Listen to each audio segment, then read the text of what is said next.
NZXT and Razer came together to create something a little bit unique. It's the special edition Razer H440, and today we're going to be putting it to the test with an AMD FX based gaming build.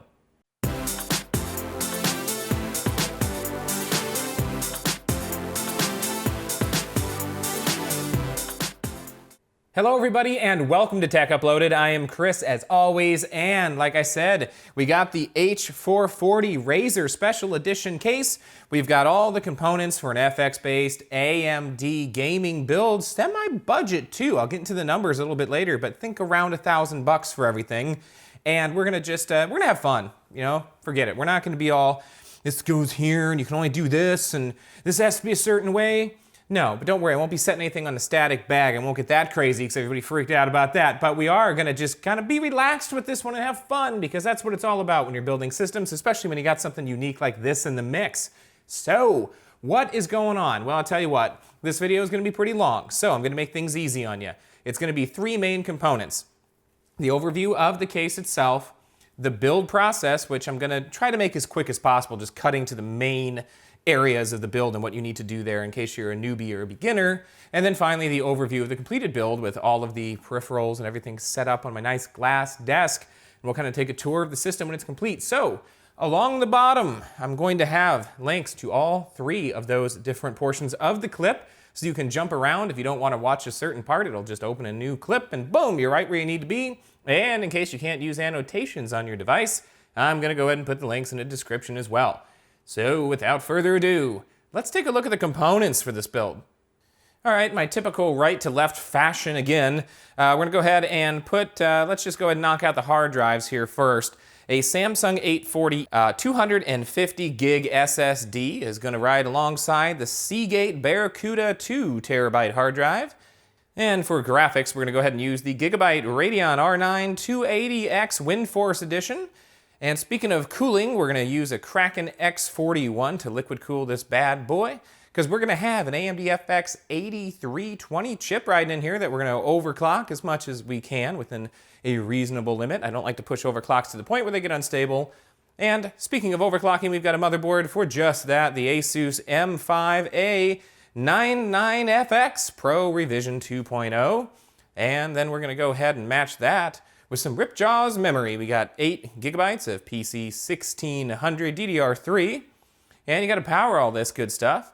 So I'm using an AX760 Corsair power supply. However, if you're doing this build, I recommend you look at maybe like an EVGA 750 range, because you can get them for half the price and they're still 80 plus gold. But I had this one around, so it's gonna get used.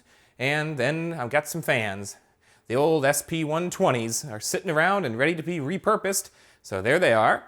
And then, of course, the star of the show, the NZXT, designed by Razer, H440 Special Edition case with the green accents and the green down firing LED and all that, which we'll get into in a minute when we look at the case. And finally, Razer was nice enough to send along some peripherals to go with this. So we've got the Razer Deathstalker keyboard, the Razer Goliathus gigantic pad for gaming and holding your keyboard and taking up your whole desk, and finally the Razer Taipan gaming mouse is also in the mix, so we'll throw all that together and have ourselves a nice gaming build.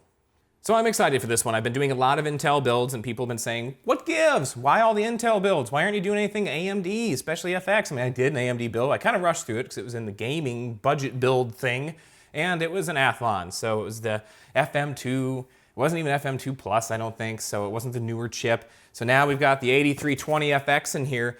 This thing on Black Friday was like 110 bucks, 8 cores, killer deal. So the price on this system is ranging wildly. I priced it out on PC Part Picker, and it's been anywhere from, not including the peripherals, the Razer stuff, the keyboard, mouse, and pad, $950 to $1,200 in the last 2 or 3 weeks. I've been keeping an eye on it, as I usually do when I'm getting ready to do a build. And right now, including Windows 8.1 OEM 64-bit, this is coming in at $1,130 for everything minus the keyboard, mouse, and gaming pad. So step number one for this build is to go ahead and unbox this case and take a look at some of the interesting features that are included in the H440 Razer Edition. Now remember, I've looked at this case before. Both the white and well, the black and white and the black and red. So you can go ahead and search my channel for those if you want a very in-depth overview of this case, because this time we're just going to be taking a quick look at the case itself and what has been added to make it Razerfied. All right, so first things first, it's time to take this bad boy out of the box. The box is really nice, actually. If you turn it around, that was a pretty good spin. You can see that you got lots of information here. You've got a little look at the Razer branding on the power supply shroud and the green accents on the top of the green, even in the USB 3s. And then you do have that green LED along the bottom of the case. So let's go ahead and crack this thing open. I haven't actually looked in here yet myself. So give it a nice cut along the top. All right, so there you go. It's got the hard foam again, which you know how I feel about that. Not a big fan of the hard foams, but everything is in perfect shape, it looks like. So I'm gonna go ahead and take the foam off that end. Okay, so the case is sitting on its backside right now. It's sitting on its butt. So I'm gonna go ahead and take off all this. You do immediately get the Razer guide in the box with some Razer stickers on it. So I think I've got 2, 4, 6, 8 Razer stickers now, because they put them in every product that you get as well. So go ahead and get this off. Ooh, it's got that factory, ow, I just shocked myself. I'm gonna have to be really careful when I'm doing the build, because obviously I'm carrying a large amount of static electricity today. It's very dry in here. But anyway, it's got that plasticky factory, just came off the assembly line smell.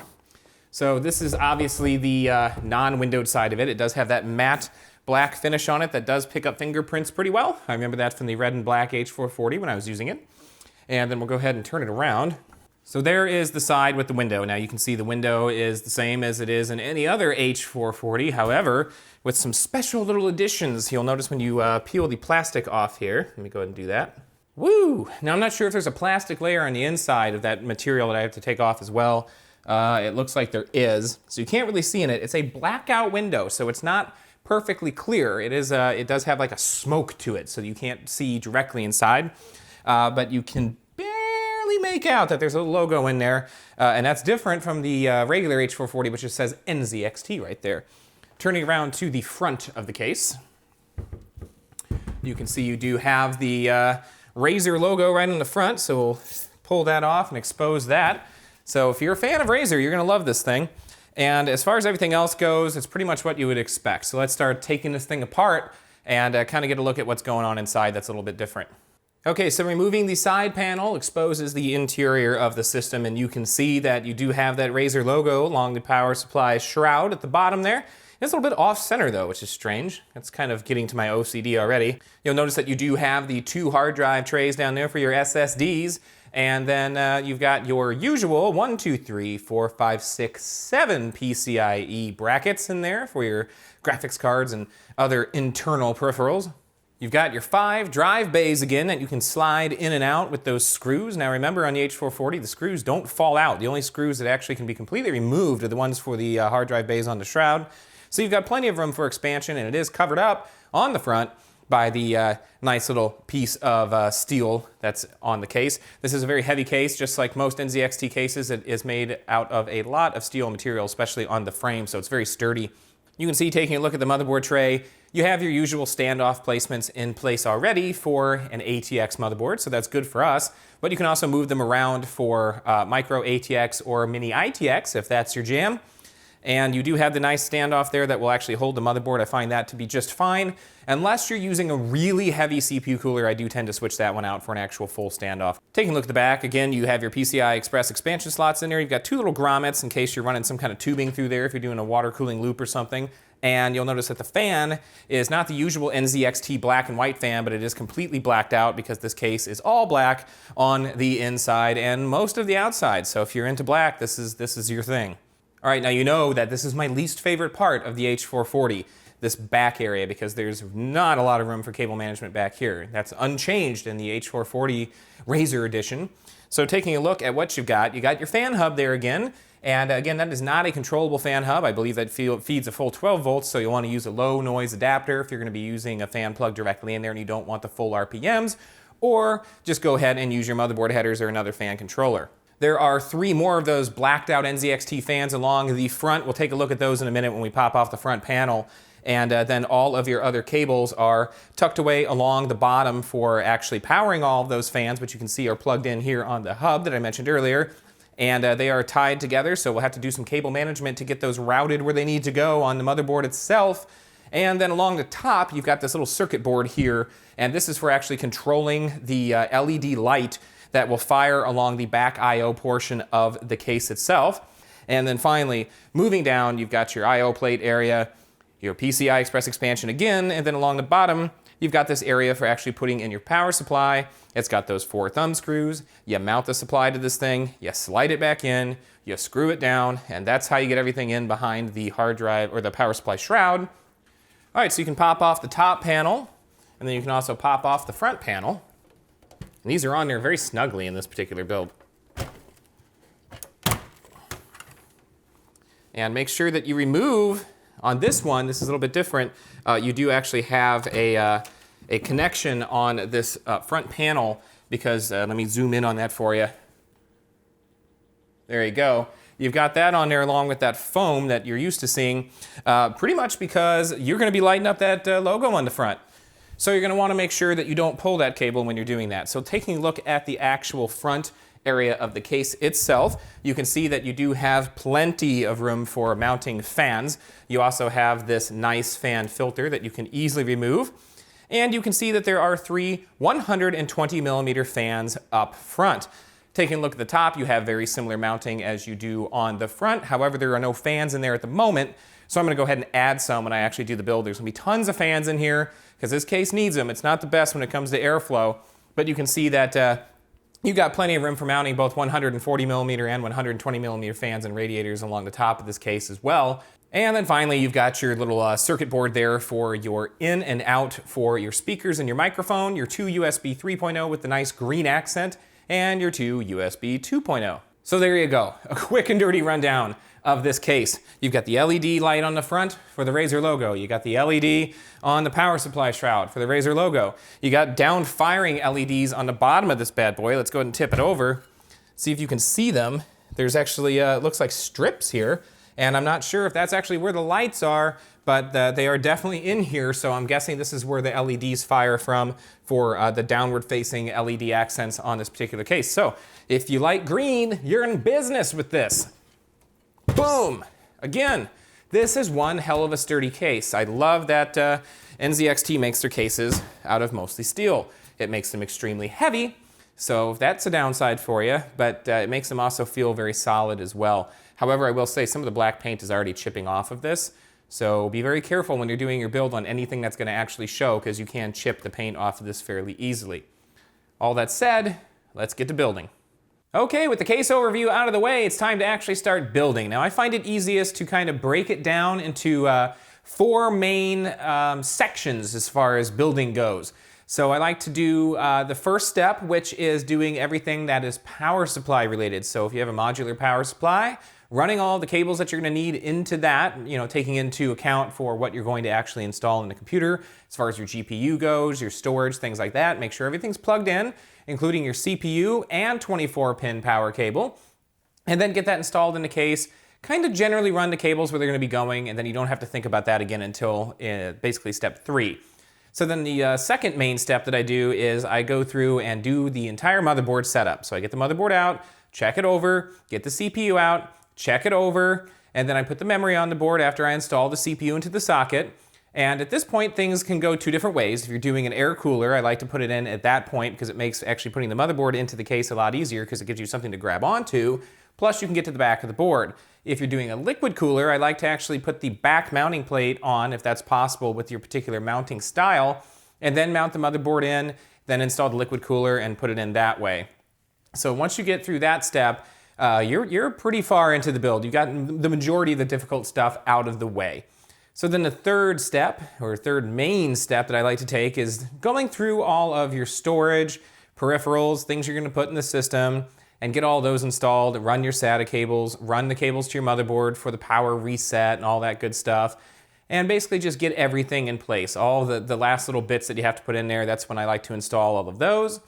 And I like to cable manage along the way, but the fourth main step for me is to go through and really cable manage as well as I possibly can. Tie everything down, put things together in a way that makes sense, try to clear as much space as you can on the back side of your system, especially in this particular case. This is very important Try not to have too many cables running over each other so that things don't stick out too far. And at that point, then you can go ahead and button everything up, do your test boot, and you should be good to go. Now, some people recommend building the system outside of the case, so in step 2, when you're putting all of your motherboard stuff together, that would be a good time to actually run the power supply to it, plug in your graphics card, and make sure everything's working. But I like to live dangerously. I roll the dice. So let's go ahead and get to this. All right, so this is the point when you're going to want to actually do your power supply. So I've got mine with all of the cables already plugged into the back, as you can see here. So you plug them in where they're labeled. Sometimes you have to consult your manual because certain power supplies are very particular about where things actually get plugged in. And then in this case, what we're going to do, on this case, I'm going to turn it around, and then I'm going to go ahead and remove these back thumb screws. Sometimes the factory gets a little carried away. All right, once you do that, you can see that this stuff does actually stay in place. The screws don't come out. So what you're going to want to do is get your power supply, fan side down in this case because you do have the vent at the bottom, and you do have a removable dust filter down there as well, which is nice. Go ahead and go around to the side of your case and get out your bag of goodies. All right, the H440 comes with this nice box of all your accessories. Most cases will have something similar. So I'm going to go ahead and get that out. And I'm actually going to set this piece off to the side because I'm going to need it later when I do the hard drive mounting in my third phase of the building. And open this up and get all your screws out. You'll see they include a nice bag here full of cable ties and all the screws you should need for the build process. So you go ahead and dump those out. And what I'm looking for right now are these screws right here. These are going to be for your power supply.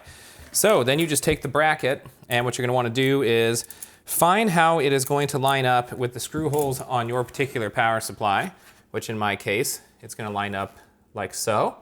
And then just go ahead and screw everything in using those 4 screws. All right, you can see all the screws are in place. I actually like to keep it a little bit loose until I'm actually done making sure everything lines up. And then I give them a nice little tighten with the screwdriver, get them all in place. Don't over torque in case you have to take it out.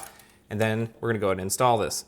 Okay, so we're ready to do the installation. So I find the easiest way to do it on the H440 is to grab all of your cables and feed them through. Just kind of stuff them in there. And then once all those are in, this should slide into place like so. Now all you got to do is tighten everything down and you're ready to go. And there you go, your power supply is installed. So now begins the second phase of putting everything together. So you want to grab your memory, your motherboard, and your CPU. And this pretty much goes for AMD or Intel.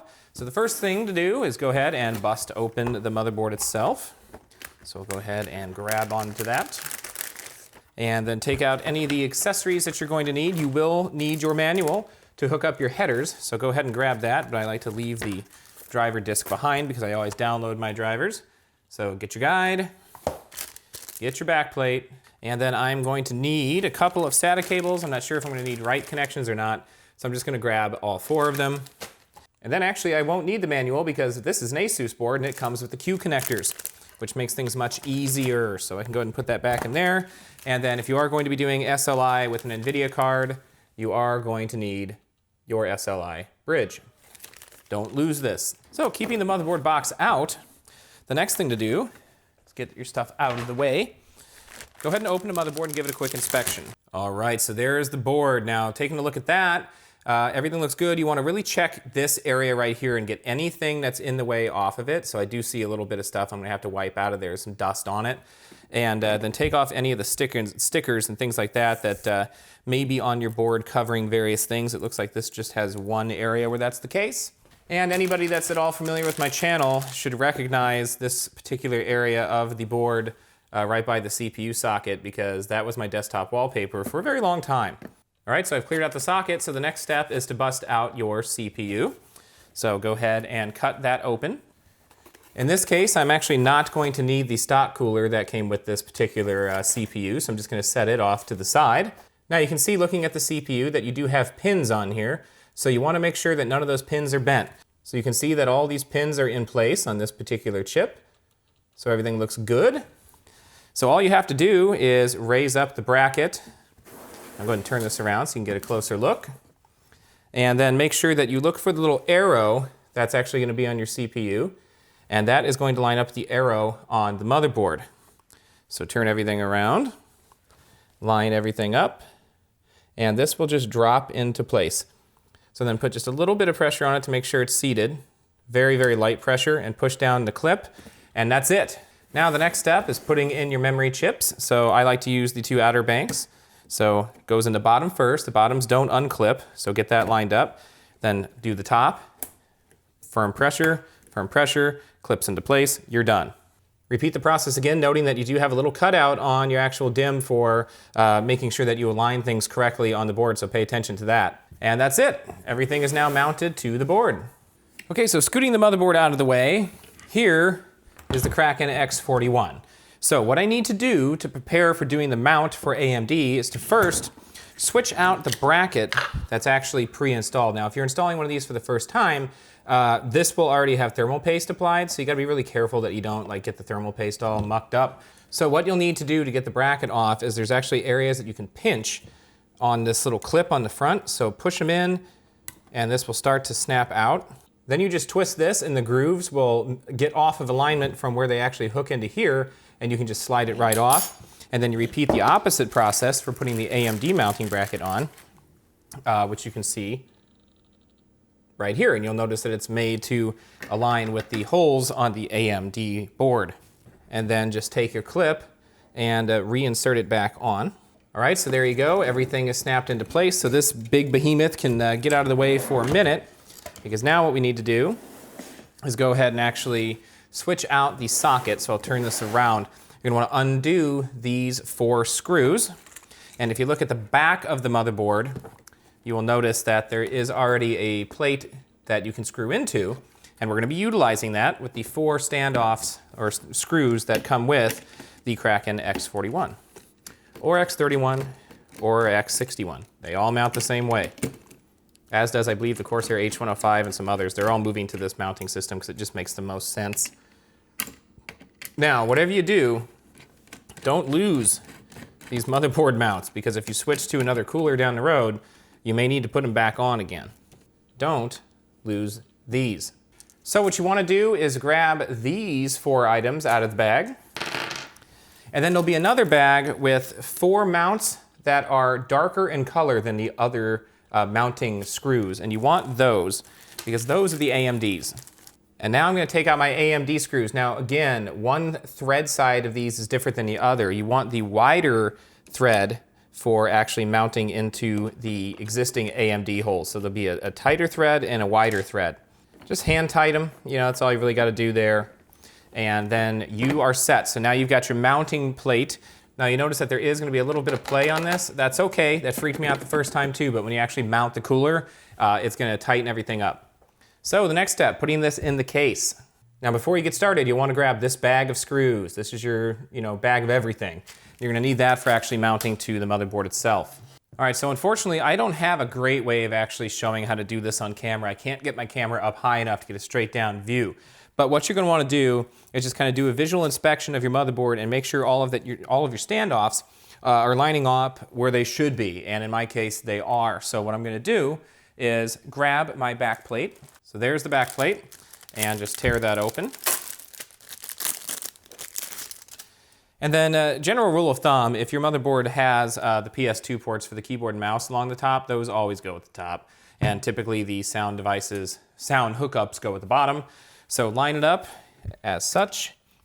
There's a sticker on the case, so I'm going to peel that off slowly and just kind of move it over a little bit so it's not sticking out, because I think it's a serial number. So that moved that out of the way. Someone got sloppy at NZXT on that one. And go ahead and put this in. Make sure you don't pinch any wires along the way. There are a ton of wires up at the top here. So once you've done that, the next step is to pick up the board and put it in place. Now this is a lot easier if you had a CPU air cooler mounted, because you can hold on to it that way. This is a little bit more difficult. So line everything up best that you can. All right, then once you get it in place, that one standoff that sticks up a little bit, it's actually going to hold everything nicely for you. So then you just got to go through and put all your screws in. There are quite a few screws on an ATX board, so make sure you don't miss any. And then once you get them all in place and you realize that the motherboard's not going to have to be shifted around or anything to make things line up, just go ahead and tighten them down a little bit, but not too tight. You don't want to over tighten these and end up cracking something or breaking the board. The motherboard is now mounted in your case. So the last step in this whole fun process is going to be actually taking out this back fan and swapping it out for the X41, and then mounting the X41 on the CPU itself. So I'm going to go ahead and do that. All right, there's the fan. I actually had to pull the 3-pin header off of it because it was back on the fan hub. So we're actually going to lose the all-black aesthetic of the case when I put on the X41 because it uses the white fan. However, it also has the rubber anti-vibration pads on it. So I went ahead and already screwed the fan actually onto this particular cooler. And then what I'm going to do here is just mount it to the back. And I do have it set up in a pull configuration. So I like to tuck the actual block out of the way so that's not going to be scratching your board. And then just kind of take a look at how I'm going to mount it, see if everything's going to line up how I like. I've got a little bit of a clearance issue with this particular wire right here, but I can make it work. And yeah, everything should fit nicely. The wire that's actually running for the LED down here on my I/O is kind of in the way, so I need to kind of adjust that so that it's not getting pinched by the cooler. All right, so it's lined up. You actually see it's holding itself in place without me even doing anything because it's in there pretty darn tight. So then what I've got to do is grab those 4 screws that I set aside earlier that came with it for mounting and go ahead and put those on. For full instructions on doing this, if you're not following along, you can find them on the NZXT website. They have a nice animated walkthrough. All right, so it's on there nice and firm. Then I'm just going to run this cable when I eventually do have to hook everything up. I'm just going to run it back like that because I like the NZXT logo to be upright. Again, my OCD coming out. Now the last step is to actually apply some thermal paste to the CPU and mount the block itself. Now, like I said, if you get this new, you're not going to have to apply the thermal paste. However, I'm going to apply some of this MX4 from Arctic. I tend to like it quite a bit, so I'm going to use that. And I'm going to pull the block up, back out of its hiding place. And then you want to kind of just mess around with it before you actually go and put anything in your computer and decide how you're going to think you want the cables to go. And I think that's probably going to work out pretty decent like that. And I'm going to put a little pea-size drop on there. That's my preferred method. I put just a teeny bit more than I usually do on an Intel, on an AMD, just because the chips are a little bigger as far as the actual heat spreader goes. That's, well, 11.5X chips, that is. If you're talking 2011 or 2011-3, those are a beast. And go ahead and keep everything out of the way and just drop this into the pre-aligned holes. Put steady pressure on it at this point. Grab these bad boys and start screwing it down. Now make sure you go in a star pattern, similar to putting a tire back on a car. You don't want to torque one side too much because you can warp the actual socket itself if you're not careful. All right, now you can go through and actually hand tighten them. So again, don't over tighten. Once you start getting resistance, ease up on the torque a little bit. Check that it's tight, everything is tightly in place. You have successfully mounted the NZXT Kraken X41 on the CPU. So the next step is when you actually get further along into this, which will be part of kind of the last step of the whole thing when I'm actually doing the cable management, running everything like the fans, is you're going to have to run all of these cables through. Like, for example, this cable right here is going to go to your USB header. These have a fan splitter on them. And then this one right here is actually going to go on your motherboard header. I'm going to do it now, just since I have really easy access to it at this point. Okay, at this point, I'm just going to run some of these cables out of the way, so you're going to get extreme close-up, because I don't feel like moving the camera. All right, so now it's time to mount your hard drives. Now you should already have one of these out from when you took out your NZXT goodie box, and you'll just grab the second one. And I'm gonna actually go ahead and put my SSD in one of these, and my mechanical as well, because I find that doing the SSD in the front, I don't have cables that are really well suited for that drive lying flat, so the cable actually goes like this, and it puts a lot of pressure on it, and I don't feel good about that on my SSD, so I actually don't use the shroud mounts for my SSD in the H440s. I never have, and I don't plan on ever doing so. So you'll have a bag of very small screws that come in the NZXT box, in case you lost the screws that came with your SSD. Ask me how I know that. And then there'll be 4 screw holes on the bottom that are going to correspond to the SSD. So just go ahead and screw those in. All right, once you get all 4 screws in, you're gonna be looking good. So you're ready to go on the SSD. For the mechanical drive, repeat the process. Common sense will tell you make sure that the ports are facing the back. Now the mechanical drive will use the larger screws of the group, so keep that in mind. All right, now that's ready to go as well. So all you do to go ahead and put these into place is just get your case over to you, get stuff out of the way, and it's going to slide into place. It'll grab a lip in the back, and then it'll just screw down. And repeat the process again for your mechanical drive. All right, once that's done, your hard drives are mounted, so you're good to go there. So the next step is to go ahead and start running some cables. So I'm going to grab, and I'm going to use the right angle cables in this case, and then go ahead and plug them in. So I'm going to do the bottom drive and the top drive. And then I'm going to run over to the other side. I'm going to pick a grommet that aligns the best, which is going to be this bottommost one. I'm going to pull it through. I'm going to come over to the other side, and I'm going to take a look at my board and line up the correct SATA ports. All right, so I've got both those cables run. We'll get to those later when we do the cable management, but everything is in place. So the last thing to do is to plug the power into the drives. And the way I like to do this is leave myself a little bit of room to grow. So I take the bottom two connections and plug them in. So I'm going to do, and now I can just tuck this away down here. And I've got two extra SATA power connections just ready to go for if I decide to expand and add some additional drives down the road. We're almost there. Step 3 is almost over. And the last thing to do here is to go ahead and actually populate the graphics card into the PCI Express X16 slot. All right, so I've got my R9 280X WindForce Edition card right here, so that's ready to go. So I'm gonna go ahead and install that. So the first thing you're gonna wanna do is make sure that the clip, in fact, I'm gonna get this out of the way as well. This is the USB header for the Kraken. Tuck that out of the way. Make sure the clip is in the open position on your PCI Express slot, so you may not be able to see that, but it does clip open. This Kraken's kind of getting in the way. It's so beefy. And then once you have the clip set to open, you want to see that you've got a dual slot card, so you want to go ahead and remove. So in the case of this motherboard, I need to remove the second and third down from the top. And then you just want to take off the little protective sleeve. You'll notice that there's a little piece of plastic protection on the bottom of that card. So just lightly and ever so carefully remove that. Then go ahead and line your card up. This case is a pretty tight squeeze for this card, but it does fit. Make sure everything looks good. Give it some mild pressure. Don't force it if it's not wanting to go. And then you're just going to screw it in.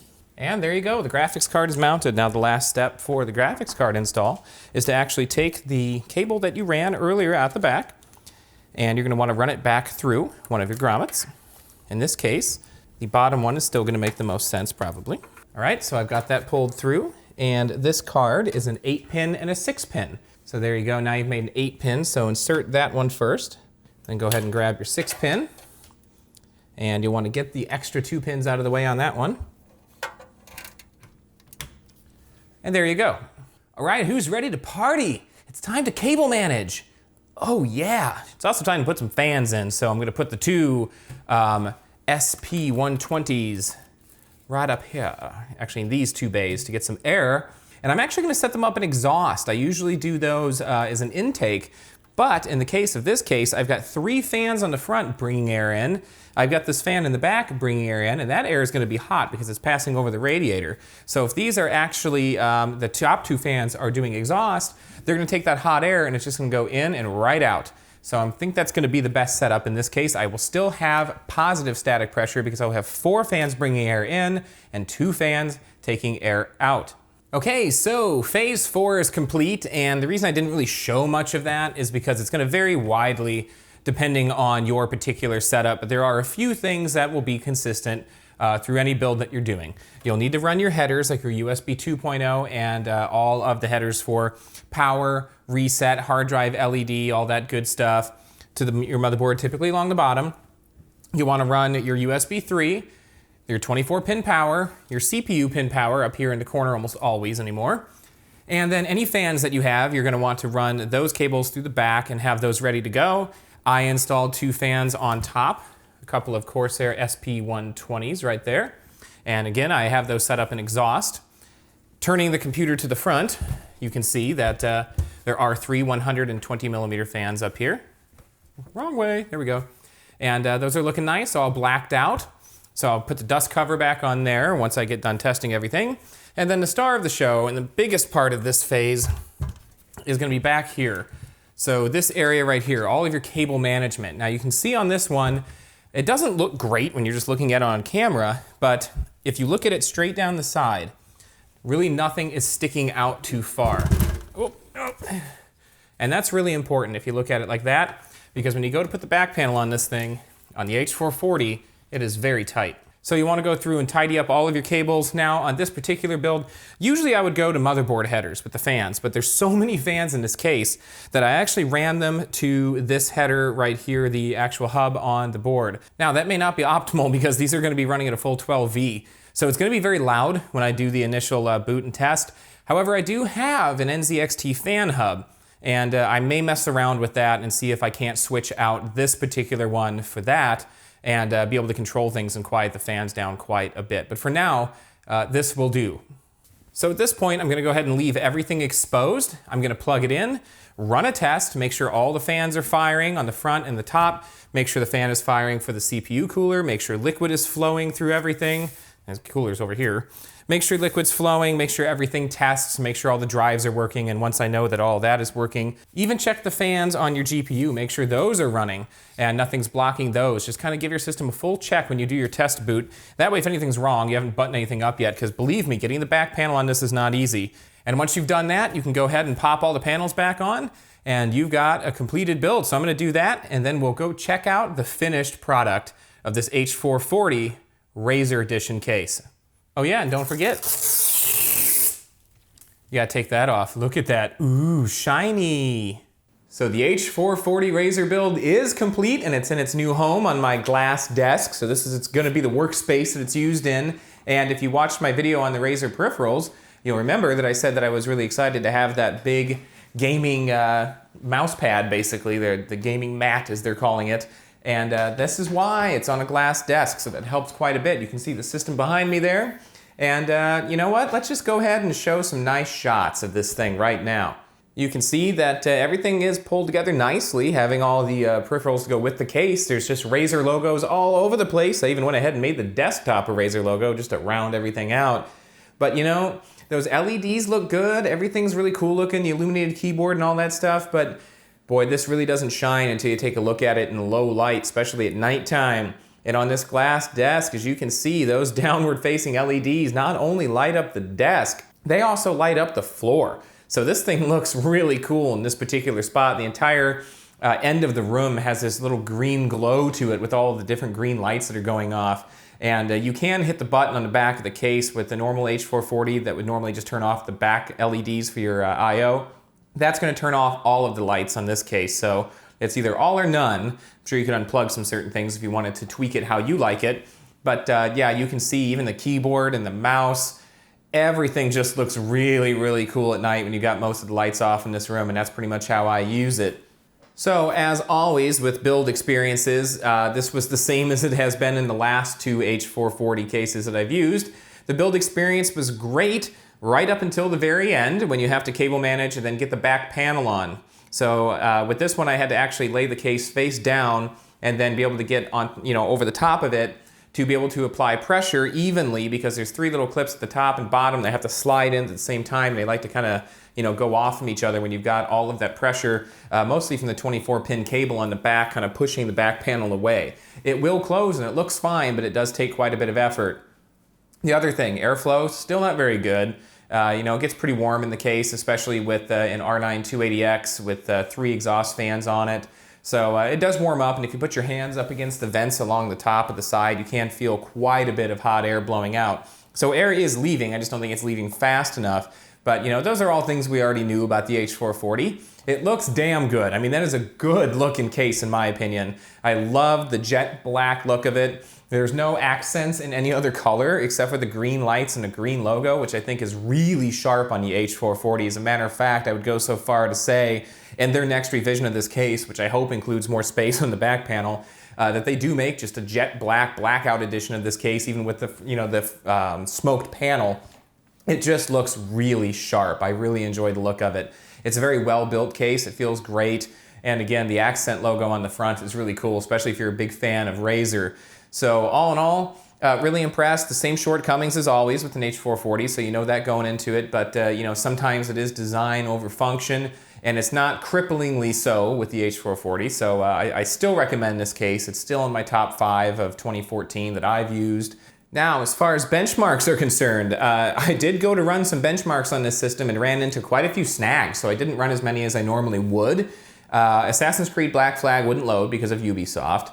Battlefield 4 wouldn't load because on the web client it said that I needed to install an update, but when you clicked install update, it loaded the, or not Ubisoft, but Origin client, and then Origin said, well, this is already up to date, so I was in an endless loop there. Crysis 3 wouldn't load at all for some reason, so at that point I just said screw it and gave up. So I got through Borderlands 2 and Tomb Raider. I have the 8320 overclocked to 4.2 gigahertz, and I added 100 megahertz to the bus on the R9 280X, so I think it's at like 1200 megahertz, in case you didn't catch that. And you know what? Good performance. Tomb Raider with Tress FX and tessellation turned on, which actually is really hard on my 780 Ti and a 4790K. I was getting 69 frames per second on average at 1080p, like I said, with everything cranked up. Same with Borderlands 2. I was getting about anywhere, I ran it a couple times, between 65 and 70 is the average on Borderlands 2. So very capable gaming machine. You know, if you want to keep the price down on this a little bit, that's very easy to do, right? Like I said, as it's configured, it's about $1,150, but you could easily use a cheaper CPU cooler. You could use a, you know, probably 650 watt power supply would still be fine for this, so you could step down there. You could use a smaller SSD, or hell, you could use no SSD if you didn't want to, you know, drop money on that.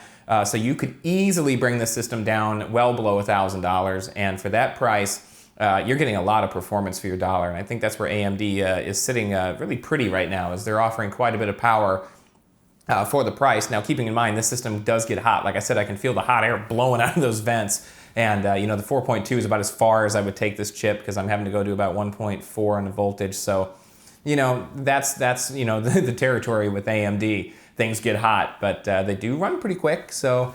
If you're looking for a budget to mid-range build, kind of falling there more in the mid-range, this is a pretty good option for you, and darn does it look nice in that case. So I'm enjoying having this over here for a while in this workspace as it projects its green LED lights down onto my floor at night and lights up this room like an alien is about to abduct me. If I fell asleep and woke up, I'd probably freak myself out in here from this lighting. It is kind of creepy, which is what makes it pretty cool. So if you're really into Razer and you love Razer products, you know, if you get the peripherals to go with this, you're gonna have about, oh, I don't know, at least 4 Razer logos visible at all times. So 5 if you count the mat, so you're really getting it. 6 if you make it your desktop. So if you're a Razer fanboy, boom, there's your setup for you, so go at it. But as always, whether or not you like Razer, if you did enjoy this long video, please go ahead and click on that subscribe button. You can also follow me on the tweet on Twitter over at Tech Uploaded. And of course, I'm on the Facebook at facebook.com/Tech Uploaded.